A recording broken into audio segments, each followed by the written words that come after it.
The moment you put anything on the internet, you're global, fact of life.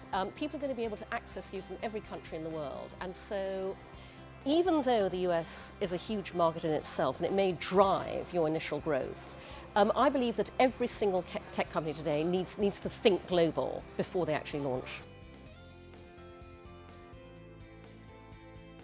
When you ask at what point is a company ready for international expansion, it all depends what you mean by international expansion. So in my case, with two early stage startups that are user-generated crowdsourced platforms, we actively looked for a response from the world. And we went, we're going to focus on markets where we see the biggest response to what we do. So in a way, you don't need to have mapped out an international strategy or plan, but you do need to be prepared to respond to places in the world where people go, we want this.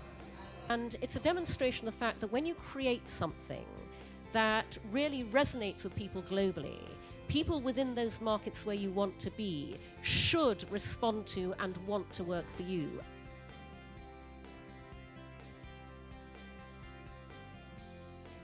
I have quite different challenges with each of my startups, but I would say that in the case of If We Ran the World, that is designed to help companies do good and make money simultaneously.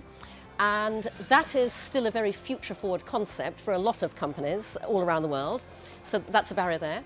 In the case of Make Love Not Porn, every piece of business infrastructure other startups can take for granted.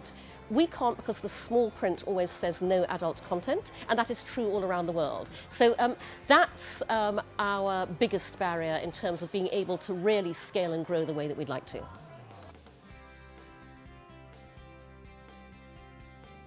One mistake I would say we've made is that it would have been good to have factored in localized translated versions of Make Love Not Porn before we launch, because the demand has been huge in markets like India and China, and we only operate in English.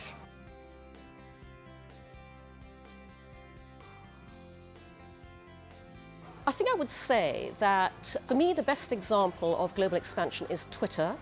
And that's not necessarily because the company consciously thought of that. It's because the world responded to Twitter and the company has absolutely jumped on that and seized the opportunity to leverage that accordingly.